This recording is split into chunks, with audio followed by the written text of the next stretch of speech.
Hello, everybody. Your long national nightmare is over. The Politics Wait, you're saying that Trump has resigned? Podcast is back on the air. Okay. Yes. Okay. Hey, some of us... I was confused. I was very not confused. all of us were able to hang out in Mar-a-Lago with said president, who apparently spends all of his time in Florida. I mean, Secret Service protocol, I can't confirm or deny that I was there, but I can tell you for as much as he golfs, he's still really bad at it. Wow. He's actually the best golfing president we have, according to Golf Digest. He's like a 7 handicap or something. He's actually really good. That's one of the few things that he's actually really good at. I'm not making this up. Google it. You can look it up right now. Donald Trump is the best golfing president. Oh, yeah, because if it's on the internet, it's definitely true. It's Golf Digest, man. It's not fake news. Oh, Come on, it's fake news. Get lost. Hey, you got to give the guy a little bit of credit. We are 100 days in. By the way, I'm Justin Grainer. Matthew Neville. And we are back with the award-winning Politics Aside podcast, although we're not award-winning. The Evansville Podcast Network is award-winning. We are just the highest-rated political show on the network. And that means something. That means that we are the only politics podcast on the network.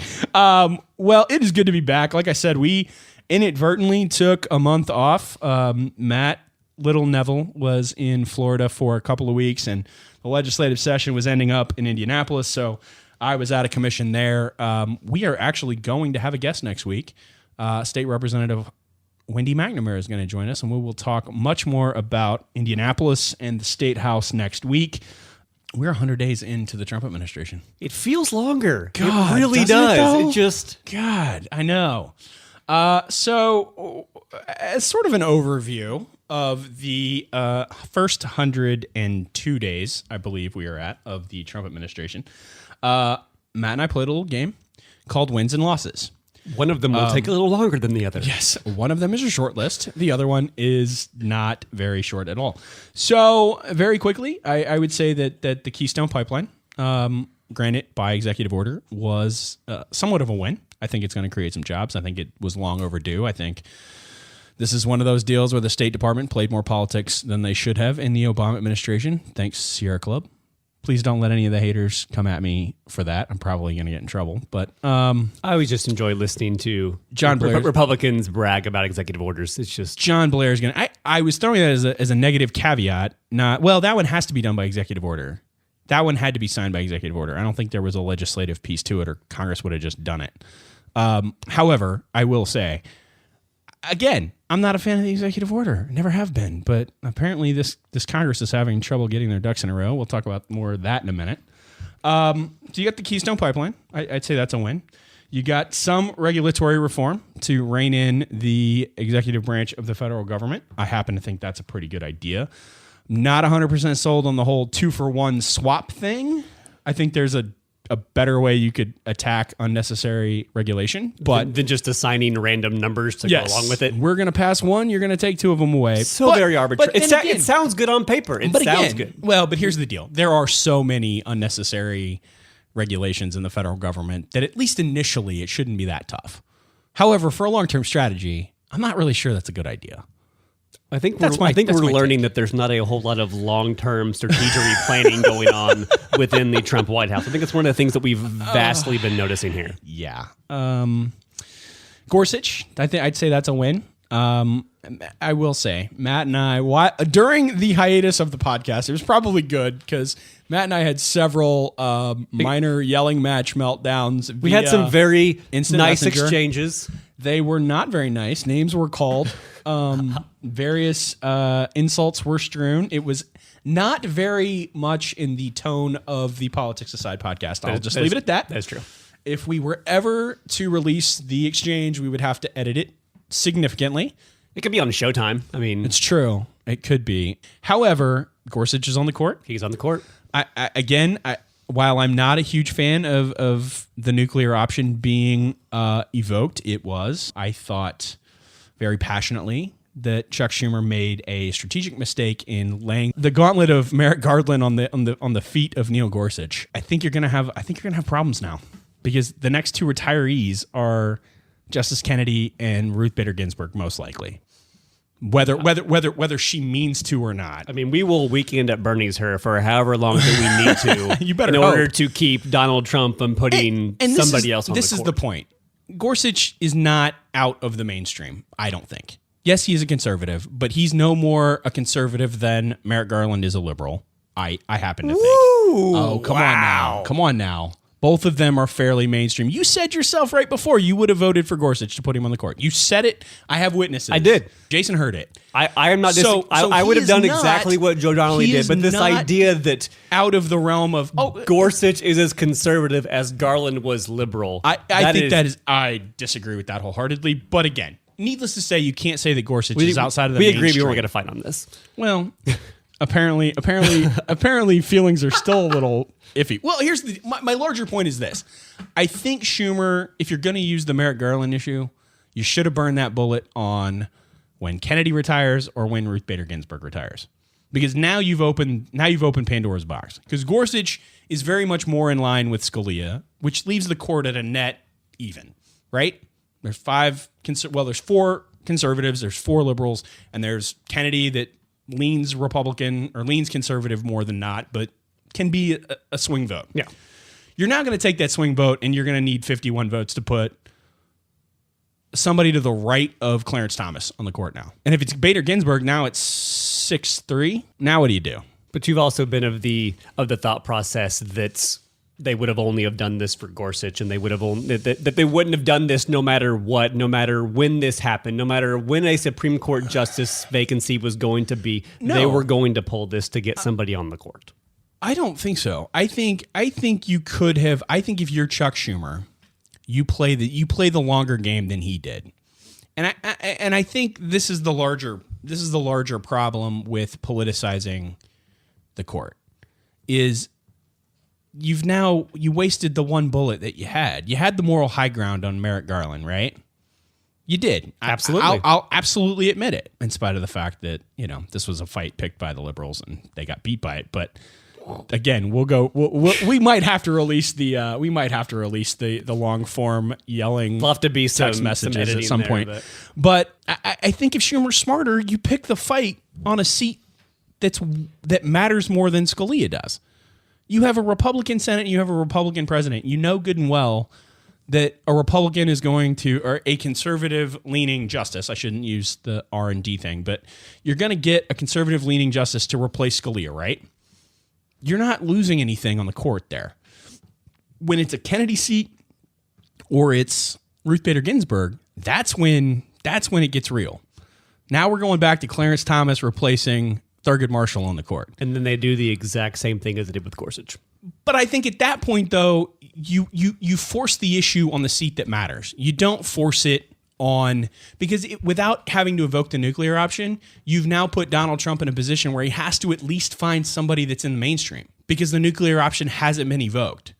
So if I'm Chuck Schumer, I'm saying, look, I'm going to wait till the stakes are a lot higher before I force the Republicans to do this, and I'm going to get them to do it on somebody that is more mainstream, because now you've given up the moral high ground, and now you can find somebody that is super extremely conservative that like Stop it.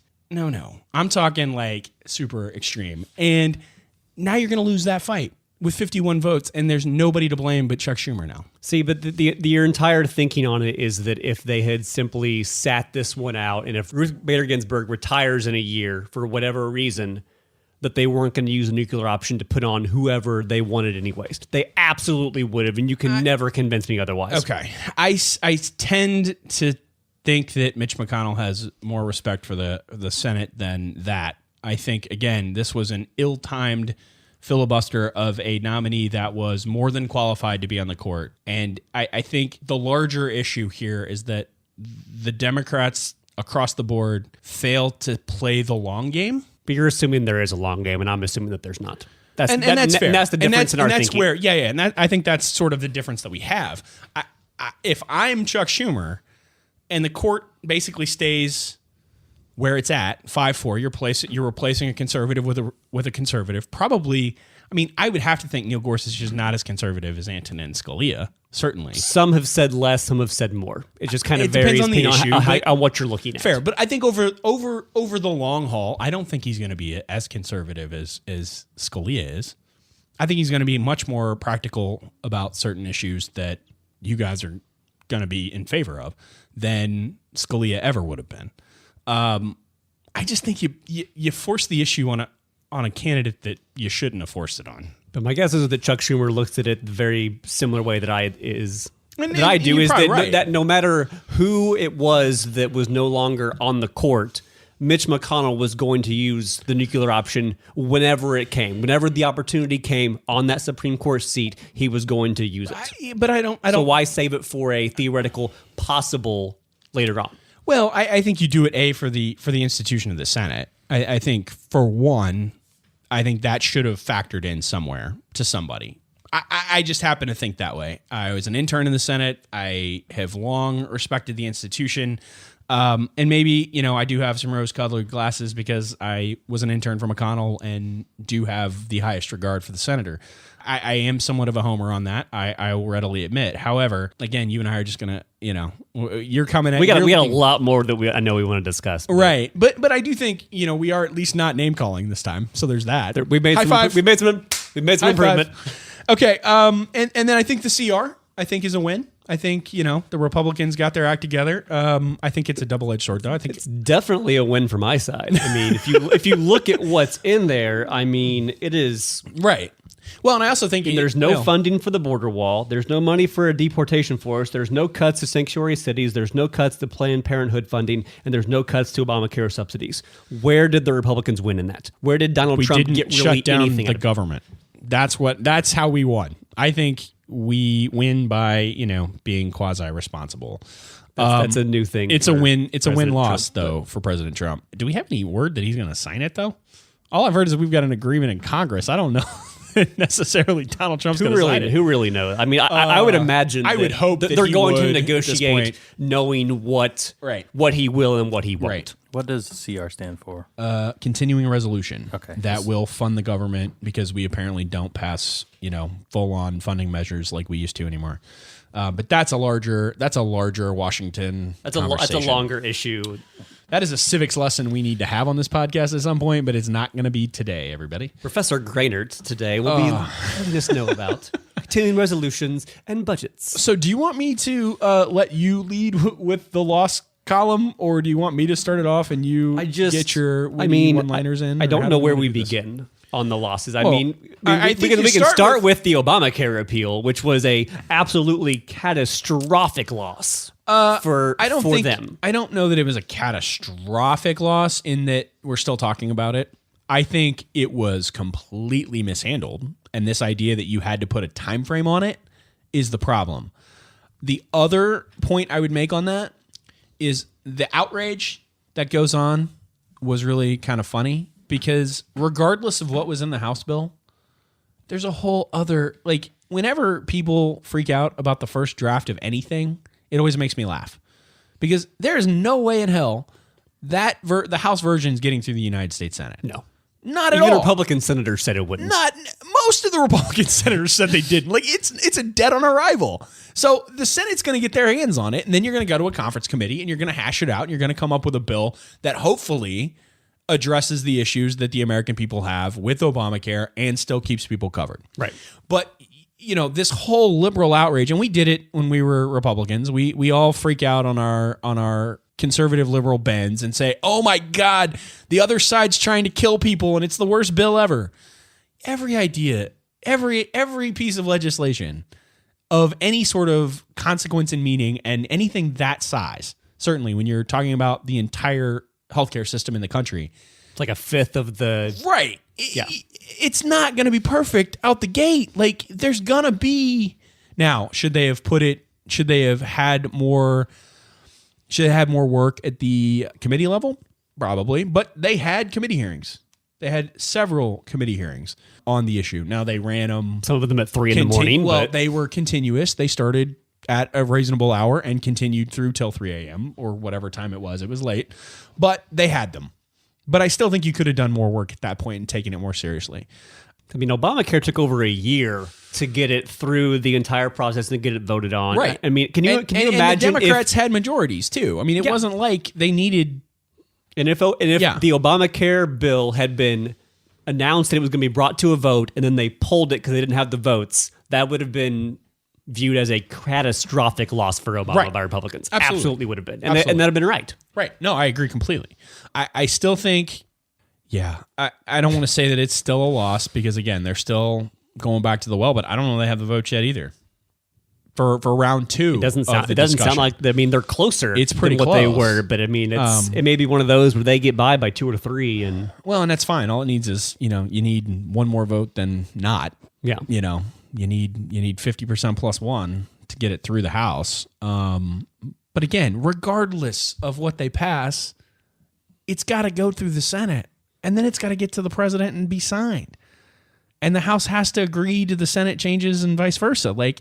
This is a long game process that, everyone's freaking out about. And there's a lot of things in that first bill I wasn't a fan of. And, the president's doublespeak on certain things, frustrated me to the nth degree too, pertaining to, loss of coverage and some of those other things that, he says, and then there's no really good way to do it based on the Republican issues with Obamacare. I mean, when you start out with saying that you're going to cover the same number of people for a lot cheaper, that is a massive red flag because that's not really how it works. Well, you can't do it. I mean, if you could do it, somebody would have done it. Obama would have done it already. Like, it just doesn't make any sense.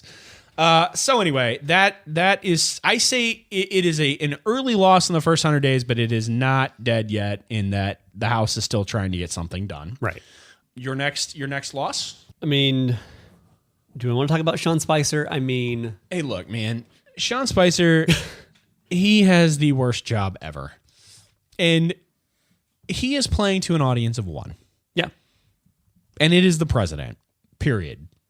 And I will say, you got to give him a win in that Melissa McCarthy has made him utterly famous and made SNL hilarious again. So, that is, I guess, making America great again when SNL is relevant. I don't think that's what he had in mind, but I don't think that's what he had in mind or Donald Trump, but it fits the mantra. There's that. I think the war with the media is probably, like Abdul said, we talked about this when he came on. The pen is mightier than the sword, guys. You're gonna lose the battle of ink. Can't pick a fight with people that buy ink by the barrel. But here's the thing, though. He undercuts the credibility of the media. And his supporters believe it. He's going to get away with it because they all just say that the media is making stuff up, and it's that he undercut the value of the institution, and people believe it. Yeah, which scares the hell out of me. Quite frankly, as it should. I mean, I don't like to think that I'm in the media because I'm not. We're just having a fun time with a podcast. But seriously, like, it's the 4th institution. Like, you can't undercut the credit. But now, granted, I will say this, the media has not done themselves any favors. They haven't really done themselves any favors either. But I was sad to see him not go to the Correspondents' dinner. That would, to me, that's... Yeah.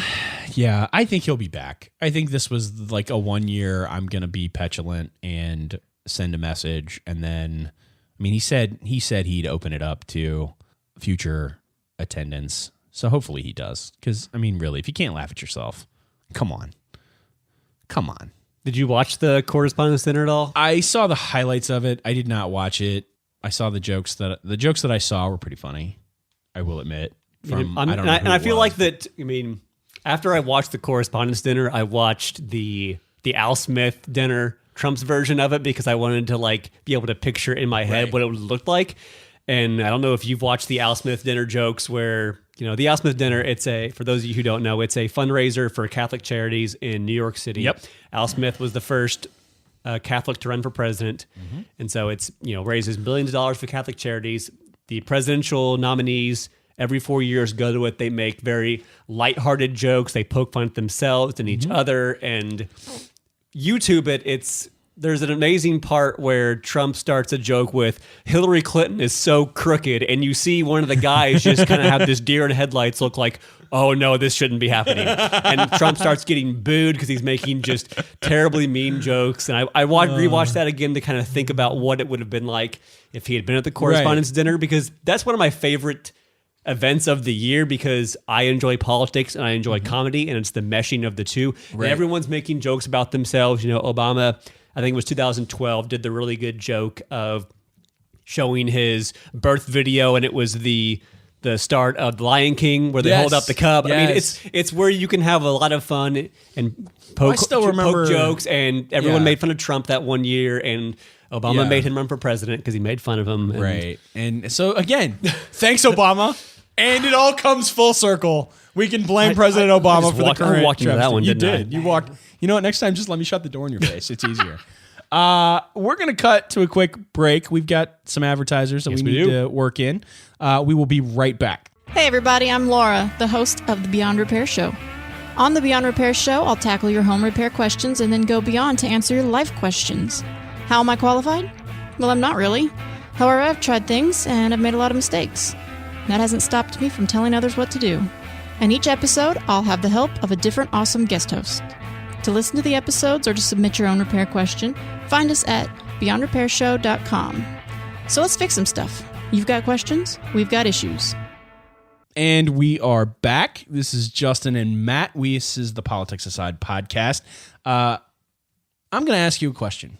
And I want you to give me your heartfelt, honest answer. How much history should a president know? I mean, here's the thing.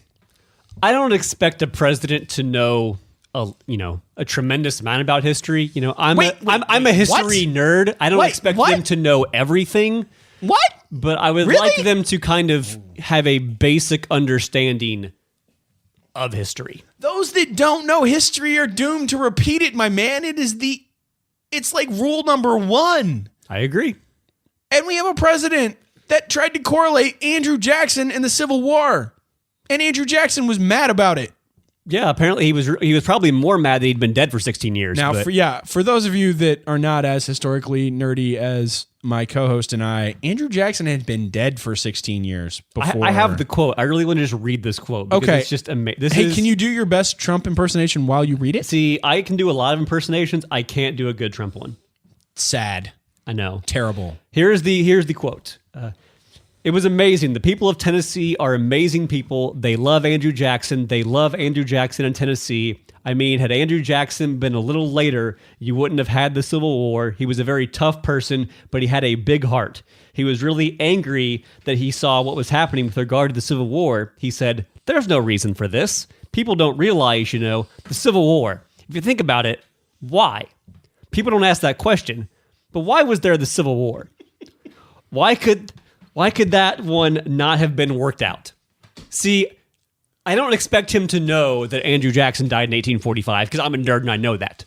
And that he died 16 years before the Civil War started. I don't expect him to know that, but I want him to actually understand why the Civil War, happened. John Meacham, can you please, please, Great author, break down your fascinating book titled American Lion and send Donald Trump a 3-page memo? I have read that book. Please. It is a fantastic book. It is an amazing read. It is one of my top 5 presidential biographies of all time. And Donald Trump's not going to read the book because Donald Trump doesn't read books. But could you at least please find him a 3-page summary or at of least the life of Andrew Jackson? Convert it into a 30-second commercial played during Fox and Friends. That's the best way to get to him. That's the best way to get to him. You make a good point. John Meacham, I know you're an MSNBC guy. I know you're on Morning Joe a lot. Could you spend one segment on Fox and Friends and help our illustrious president out? This really kind of annoyed me today. This is all breaking news. This happened today or yesterday. Within the last 24 hours, Donald Trump made this comment. And of all of the ridiculous stuff that has come out of his mouth, and there's been a lot. This to me is the one that makes me cringe the most. Because you have a very, very fundamental lack of understanding about our country and the government that has preceded your running it. Oh, and that is a just perfect segue with the quote on Fox News that he gave talking about how that the constitutional system of checks and balances is archaic. The quote was, "It's a very rough system. It's an archaic system. It's a really bad thing for the country." That was a perfect segue into that. Okay. And he also, in one of the most jaw-dropping admissions ever, because I never thought the man would do it, admitted that he wasn't ready to be president. Now, I understand 99% of the people that end up winning the White House are not prepared to be I don't president. think anyone can actually ever be prepared. You don't understand, and we can't pretend to talk about how much pressure and the difficulty of that job is.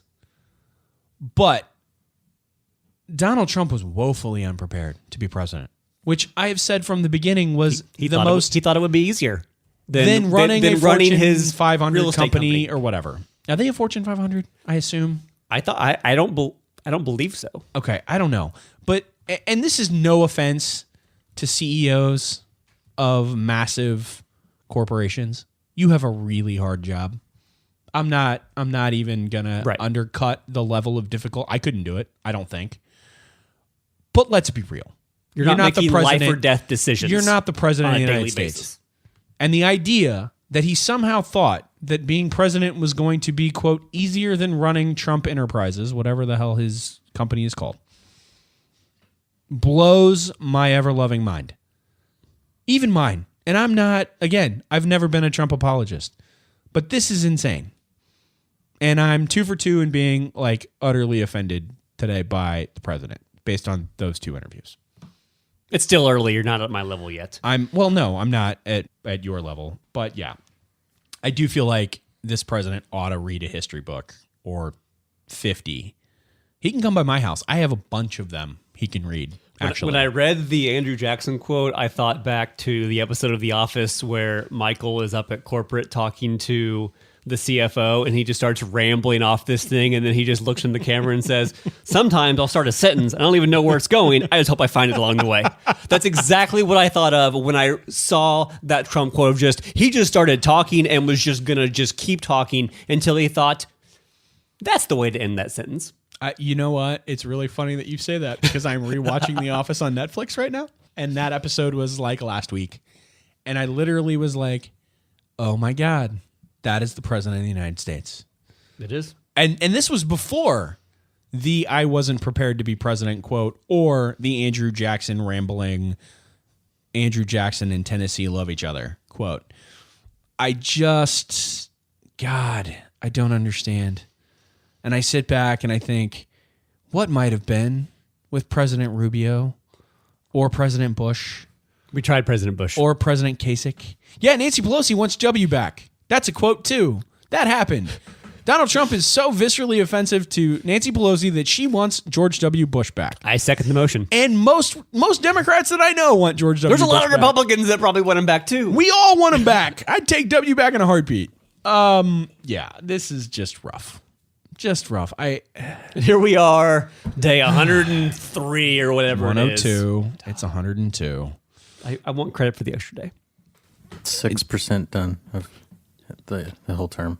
I don't like math. I don't know what you're trying to do here, but that's not cool. We are almost 10% in. There's a glimmer of hope there. We're almost to double digits. Just 94% of his term to go. Oh my God. Jason. Okay, we got to talk about something else it. because I'm just going to start crying. 100 days in, I saw. I think Sean Spicer's the one that said it that Trump has signed more bills into law than any president since Truman in the first 100 days. And I'm gonna shock you here. I'm going to say that something that Sean Spicer said is actually true. Because that is technically true. He has signed 28 bills into law, which is twice the number that Obama did his first 100 days. He's also signed more executive orders than any president in the history of the planet, too. But here's the in thing. His first 100 days. 3 of the 28 bills was to appoint people to the Smithsonian Institute Board. And one of them was designating a location for a memorial. These are the things that they've chosen to brag about. Oh, the irony of the statement you just made based on the last 10 minutes of our conversation. He has put people on the Smithsonian Institution Board, the largest museum in the world. I'm just glad that's what he's focusing on and not like other things. Focusing on the history of our nation, and he doesn't know it. I'm guessing he wasn't part of like the interview process of like quizzing them on things. Right. He might have. Now, I will say this, though, and this is probably going to get you riled up. Uh-oh. I do like the tougher posture with North Korea. I think pandering to a crazy man doesn't do anybody any good. I think this is a very good opportunity to reset some of the foreign policy that has not worked over the last 30 years, Republicans and Democrats.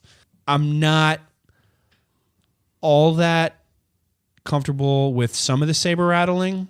Because there's been a lot of saber rattling. Yeah. But I also think this is kind of that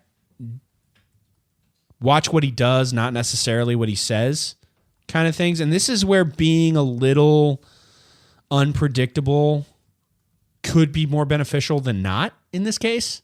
I mean, North Korea is trying to show us that they have nuclear capabilities and they can get a rocket off the launch pad, and yet they can't. There's a lot of hard talk, similar to like we saw in Iraq, where Saddam Hussein was going to destroy the United States, and we ran over his regime in less than a month. Now, granted, we weren't prepared for the aftermath of that, which is a different discussion for a different day. But to that point, when you get Lindsey Graham to basically say this guy is really good on foreign policy based on the volume of anti-Trump rhetoric, I'm not necessarily going to call that a loss quite yet. I'm really not. I kind of want to see it play out a little more. I'm not 100% there.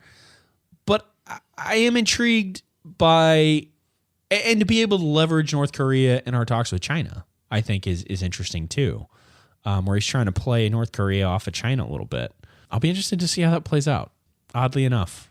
I mean, I struggle with it. I'm a foreign policy nerd. It's what I very much enjoy, much more than kind of fiscal policy and things like that. And I see there's a good thing and a bad thing from it. It's good to kind of have that strong posture, but it's at some point the posture can become dangerous because, if you're in a duel with a guy who you don't think is going to shoot first, but you keep doing things that more and more are going to make him shoot first.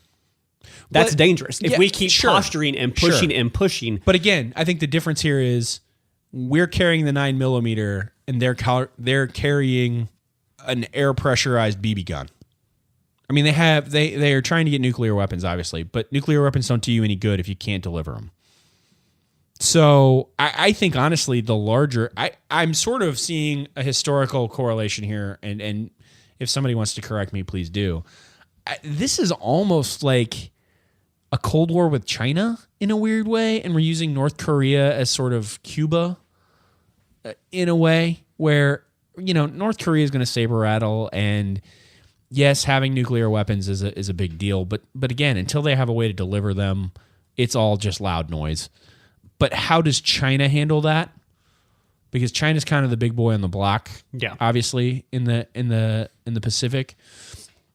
And obviously, you're putting South Korea kind of, they're the ones you got to worry about because, they're the ones that are going to get hit first. Right. Absolutely. And that's the line in the sand for me. It's not so much that North Korea is going to be able to nuke the United States because I don't buy it, but they can nuke South Korea pretty easily. And then we start the Korean War all over again with heavier duty ammunition, which I hope it doesn't come to. But I do think having a stronger position globally is intriguing.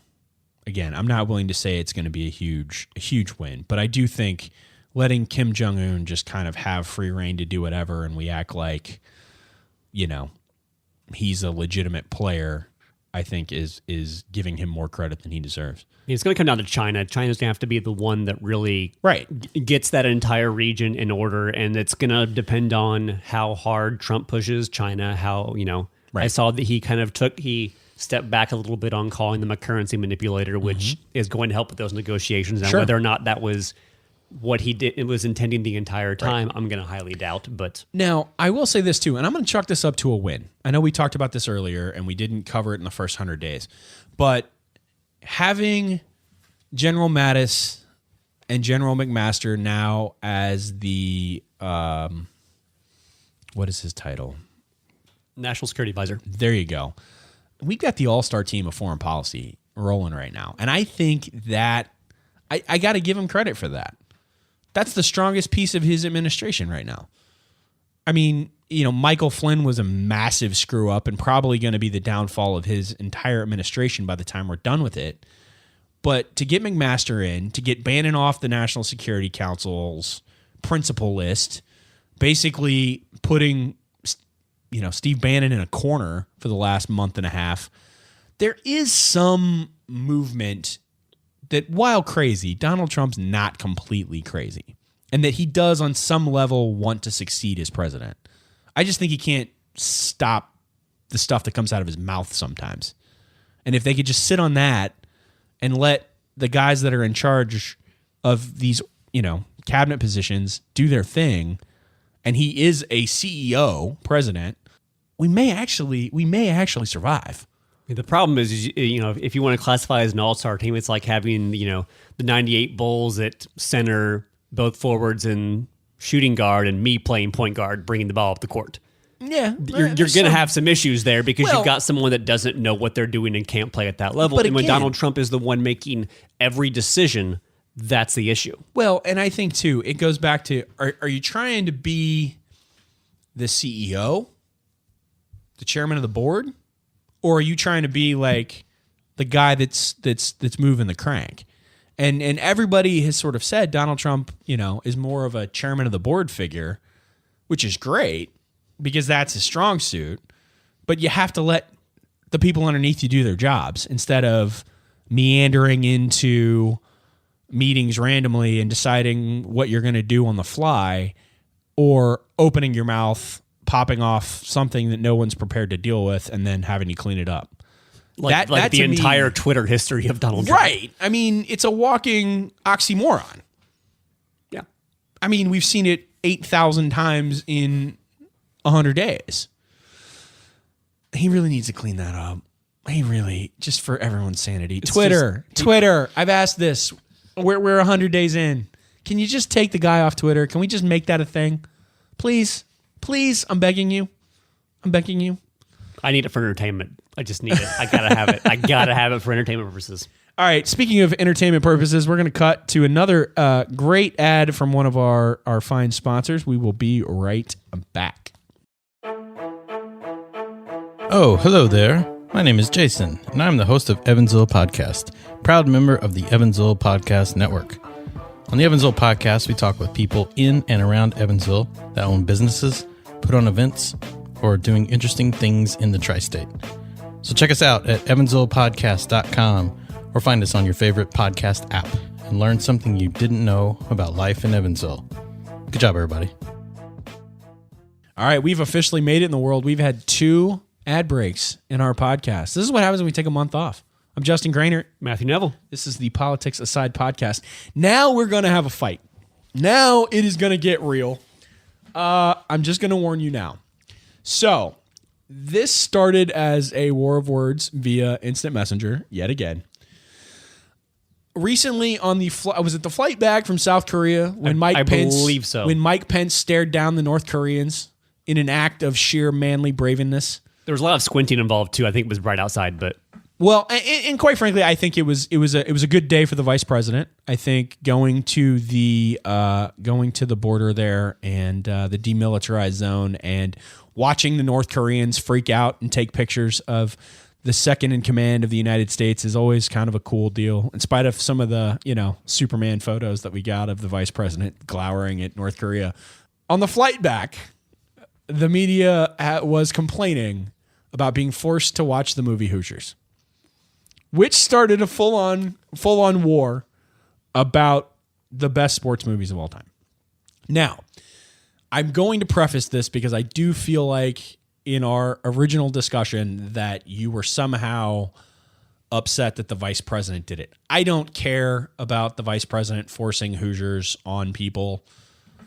I am only going to speak to the merits that it is the greatest sports movie ever made. My biggest thing was that, well, A, it's not even the best basketball movie ever made. That is wrong. But B, Mike Pence forced them to watch Hoosiers is the biggest homer thing. It's like a politician in Dallas saying, how about them Cowboys? It is a homer Again, pick. I could care less about that. If he's a former governor from Illinois, he doesn't give a damn about that movie. That's fine. And that's irrelevant to what I'm talking about. It is the best sports movie of all time. An entire NBA team made uniforms predicated on the movie. When has that ever happened? The Indiana Pacers wear hickory uniforms for the last 2 seasons because Jimmy Chitwood hit the shot running the picket fence. And you know what? The bucket's still 10 feet tall. I don't care what you say. It's the best sports movie of all time. And if you want to call me a homer, that's fine, but it's true. No. You're going to have to wallow in your own self-pity there. It's not even the best basketball movie of all time. This coming from the guy that hasn't seen The Dark Knight. I don't want to hear it out of you. That could be about basketball. I don't know. I haven't seen it yet. I don't know. It is not about basketball. Okay. I mean, here's the thing. I've been working on a list. Okay. And I'm going to shoot your list down. Okay. Let's see here. And I swear to God, if you say Rudy is better than Hoosiers, you're wrong. Okay, well, first off, Rudy's not about basketball, but it is a better movie. It is not a better movie. It is in the ballpark of Hoosiers. I will readily admit. The scene where they all go and put their jersey in the coach's office. It's you a good watch that scene. and not cry. I want to see you do that. Stop it. I've done it 100 times. You tell me when Jimmy Chitwood hits a shot to win the state title for Hickory, which is based on the Milan miracle, you can't tell me you weren't in tears. Stop it. You're just wrong. You're just wrong. Go. Give me the rest of your list. All right. White men can't jump. Oh, God. For God's sake, man. It's a funny movie. It is not better than Hoosiers. Stop. That's just preposterous. That's like you even jokingly saying Joanna Man was a better movie. This is what I'm dealing with. This is what I'm dealing with. Matt Neville literally in print wrote Joanna Man is a better movie than Hoosiers. Space Jam. Not better. No. It's a cartoon with Michael Jordan in it. It is not better than Hoosiers. There's Michael Jordan. As much as I dislike Michael Jordan, I love Michael as a Jordan. fan. Believe me, I love Bugs Bunny too. It ain't better than Hoosiers. Stop. Teen Wolf. This is what I have to deal with, listeners. This is what I have to deal with. Even Jason can't believe the stupidity coming out of your mouth right now. And Jason's pretty down the middle. Jason's pretty ambivalent about us. And he's literally mocking you. Above the Rim has Tupac in it. Oh, for that is sake. See, I've got a nod. This is one of those deals. I'm just gonna let you keep talking because our listeners are going to validate me based on the Blue Chips. Outstanding movie. Have you seen Blue Chips? Blue Chips is a great movie. It is an outstanding movie. It's a great movie. It's not better than Hoosiers. I disagree. It has a cavalcade of all-stars, including Calbert Chaney and Bob Knight and a whole list of really great mid-90s basketball players. But anyone that puts Matt Nover as a recruit and has to be paid to be recruited to play at a fictitious university proves that it is not a better movie than Hoosiers. He Got Game. Ooh, Jesus Shuttlesworth. That is a great movie. It's still not better than Hoosiers, man. What about Eddie with Whoopi Goldberg coaching the New York Knicks to the playoffs? That is... Again, I'm just going to let that She took them to the playoffs. Nobody else can? Who else took the Knicks to the playoffs? Come on. Come on. Who else can get the Knicks to the playoffs? Whoopi Goldberg can. Whoopi 2020. I will say that is a very valid point, but it still doesn't get it done, man. I'm sorry. I think I'm done trolling you now. You trolled yourself because you're an idiot, man. Teen Wolf. It's classic. It is a classic movie. It is still not better than Hoosiers. Let's be real. Okay, everybody. We are now. You've been listening to this ridiculousness. Finding Forrester has Sean Connery, and I forgot about that movie. I just looked it up. Wow. Okay. I'm getting Dennis Hopper and Gene Hackman and Jimmy Chitwood. For God's sake, come on, man. Jimmy comes back and saves the day. And saves Norman Dale's job. You can't tell me when he walks into the church after they're about to fire Norman Dale, you don't get all warm and fuzzy inside. Stop it. Rudy's better. I respectfully disagree. It's like 1B in that discussion. Because I believe me, I'm a Notre Dame football fan. Love me some Rudy. Still not better than Hoosiers. I respectfully disagree with that. The rest of them, I unrespectfully disagree. That one I will respectfully disagree with. And Eddie, you're definitely a fan of it. That is a good movie. I'm not going to lie. It is not a bad flick. That is a good movie. But anytime you catch Rick Fox cheating on his fictitious wife, only not really cheating on her, come on, it's Rick Fox, man. Could we not get better acting in that movie? Seriously? I'm just glad Rick Fox knew his lines. All right, everybody. You have suffered through this podcast for the last 44 minutes. Thanks for listening. Again, we're going to be back next week. Oh, I actually have one more thing I wanted to get your opinion on. Man, all right. I got to, big You're going to make our listeners suffer this much more? I know you're a big Jeb Bush fan. I am a Jeb guy. Jeb Bush, now a minority owner of the Miami Marlins. I don't know thoughts on that. I'm not even sure he's the minority owner. But I know he's a part owner. They still have to... Now... let's not get too crazy. They still have to come up with like the $90 million that they're short between the Derek Jeter, Jeb Bush team. But yes, they are in line to take over the Miami Marlins. I'm still a tried and true Cubs fan. My love of Donnie baseball and Jeb ! Will not change that. However, I'm a fan. I like it. I'm not going to lie. I wish Jeb were president, but owner of a Major League Baseball. Hey, you know what? There's still hope for him. He's just following in W's footsteps. What are your thoughts on the rumors that's kind of come out that for the Miami Marlins, now that Jeb Bush is the owner, that the right fielder is going to play closer to center field and not so far right field? Do you know if that's true at all? That's okay. I just wanted to get that joke in. That is an outstanding joke. I just wanted to get that joke in. For as bad as you've been on this podcast so far, I'm going to give you that one. That was a good one. Well done. You've actually been pretty good today. Though, just literally, come on, man. You know who the Knicks really need? Teen Wolf. I think they need Whoopi Goldberg, like you said. I think we need to get her off The View and into Madison Square Garden. This needs to happen. You just want her off The View, so she'll stop annoying you. I don't watch. I know you love The View. I know you do. You don't watch it anymore. You did watch it when Meredith Vieira was running the show, and I was in college. Sure, I watched it occasionally. Absolutely. But Meredith Vieira is not there anymore. And you judge me for not having seen The Dark Knight, and you used to be a tried and true I was The not View a tried and viewer. true View watcher, but sure, absolutely, I watched it when it was like actually a decent show. Now it's just turned into ridiculousness. I'm sorry. Man, I really wish this podcast had ended 4 minutes ago. Put down show notes, Justin. Big fan of The View. Yes. All right, everybody. All right, now I really have to apologize because we've made you suffer through 47. That's all the jokes I got for today. minutes. Tip your bartenders and waitresses. They'll be here all weekend. Try the veal next week. Again, we will be back and better than ever next time. We have State Representative Wendy McNamara joining us to talk about the legislative session and how things transgressed in Indianapolis. Again, thank you for listening. We apologize for the long month off, and maybe or maybe not. You hope we Maybe take you wanted it to be longer. We don't know. After this podcast, we'll find out. Again, Justin Grainert, Matthew Neville. This is Politics Aside. Thanks for listening. Thanks, everybody.